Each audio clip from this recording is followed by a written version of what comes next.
Hi, I'm Ann Gaviola. Welcome to the Peak on Global, where we break down what is trending in the business world and what you need to know to stay ahead of the curve. Joining me now is Brett Chang from the Peak podcast. Hello, Brett. Hey, Ann.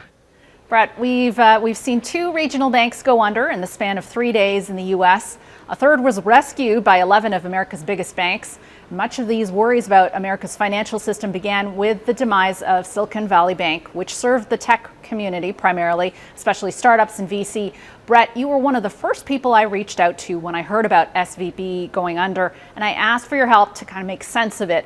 How did we get here, and how worried should we be?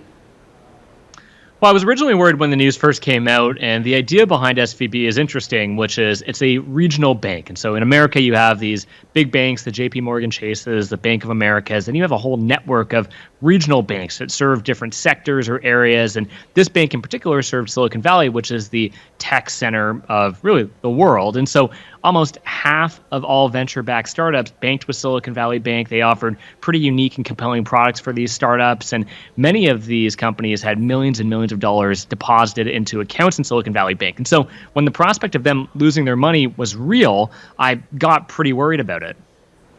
Yeah, and we always want to know, what's the exposure for Canadian banks and, talk of contagion and all the rest of it. It looks like it would probably be pretty limited. It is important to note that SVB didn't have a full banking license in Canada, so it didn't hold any people's or companies' deposits, and Canadian regulators have taken over its lone Canadian branch and assets. There's a little bit of good news here. When we talk about, other Canadian banks' exposure to SVB, as I mentioned, it's limited, but the medium and long-term impact on Canada's tech community can't be ignored. I was at a tech event last night in Toronto, and I was pretty floored by how many people, how many founders were personally impacted by SVB's demise. What can you tell us about that? So the good news is that Silicon Valley Bank has been rescued. The FDIC intervened fairly quickly, pushed by the Federal Reserve and the Biden administration to insure all deposits. Now, normally, if you're a bank in the U.S., your deposits are only insured up to $250,000, but the FDIC has said that anybody who had any deposits in Silicon Valley Bank are now fully backed by them, and so they can get their money out. That's the really good news. Now, from a Canadian perspective, what's interesting is that, yes, a number of Canadian startups were banking with Silicon Valley Bank and had exposure there. And the primary reason was that they were taking out something called venture debt, which is that if you raise a bunch of money for your startups and you're looking to get additional money in the form of debt, what a bank like Silicon Valley Bank will do is that they'll say, hey, we'll issue this money at a certain interest rate. And then on top of that, we expect, or we have the option to buy equity into your business, which we can then sell on the public markets if you end up going public or get acquired, and they make additional money off of that. That was a pretty compelling feature for a lot of founders, both in the US and Canada. And one of those conditions of taking that debt money was that you had to bank with Silicon Valley Bank. Now, these founders in Canada, they weren't opening up Canadian bank accounts with SVB. They were opening up U.S. bank accounts. And so those are insured by the FDIC. They will have gotten all of their money back by now, which is the good news. And so the contagion isn't going to be too great because of Canada's notoriously safe and consolidated banking system. But there was absolutely exposure, and there was a stressful weekend for many Canadian founders. Yeah, let's talk about this banking crisis more broadly. It started out as one thing and has really morphed into something else. You can even include Credit Suisse across the Atlantic in this, even though its troubles, as you and I have discussed, have been years in the making. Now, back to the U.S. Moody's downgraded the entire U.S. banking system from negative to stable, or rather from stable to negative, and warned there's more pain ahead for the sector. People are wondering about, the impact on interest rates, and the smart money has done what I would call a 180 in terms of thinking for what the Bank of Canada is going to do next. Apparently, rate cuts are on the table in the coming weeks. Brett. It's a very interesting dynamic. So now you're beginning to see the actual consequences of living in a high interest rate environment. And that's what happened with Silicon Valley Bank. That's what's happening with First Republic Bank, which is in a higher interest rate environment. There are vulnerabilities on their balance sheet that are exposed. And if you didn't properly manage that risk, like Silicon Valley did not do, or First Republic did not do, then you begin to feel the pain of that. And that's what's going on right now. But the U.S. government and the Federal Reserve and the Biden administration, they've deemed this systemic risk on regional banks to be real. And so they're really stepping in now and trying to facilitate the rescue of any regional bank that's at risk. fundamentally because the American banking system is premised off of one thing, and that's me as a customer, whether I'm a company or an individual, knowing that if I put money into a bank, that money is secure. And if I no longer feel that way, I'm going to start taking my money out of the system, and that creates a whole bunch of other cascading problems.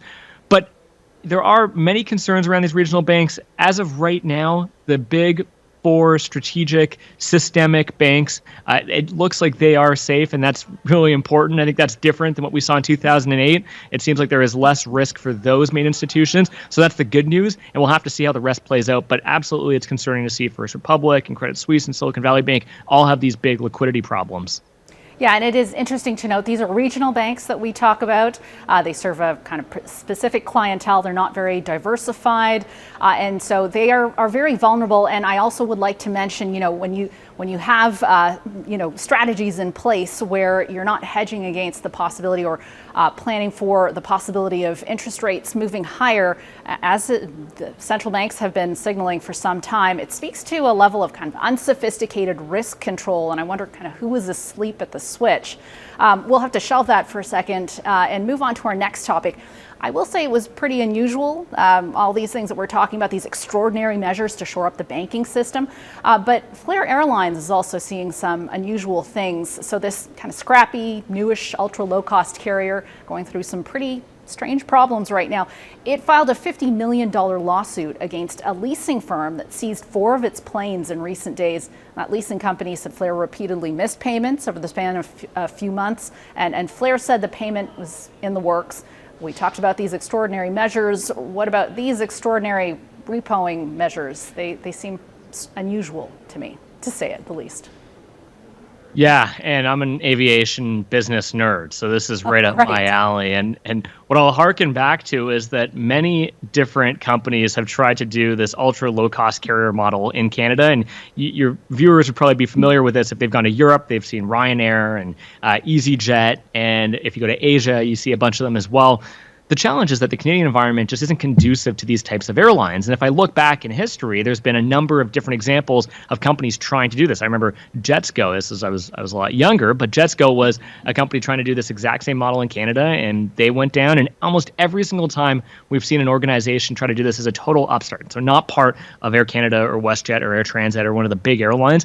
Every single time they've run into the same economic challenges, which is that the market dynamics are just not conducive for these types of airlines to thrive in Canada, due to the regulatory burden. There's the high taxes on flights that they have to pay. And so it's really tough to get those prices down. Plus, Flair already had some problems in the past with ownership. It was a dispute over whether they were Canadian enough to be operating domestic routes. And so Flair's had a number of these issues, very similar to what other airlines in the past have done in this format as well. And the fact that they're not unable to make these payments to the leasers of their airline, of their airplanes, is concerning. And it really does remind me of other airlines in the past that have tried the same model and failed suddenly to the point where they had to cancel all tickets.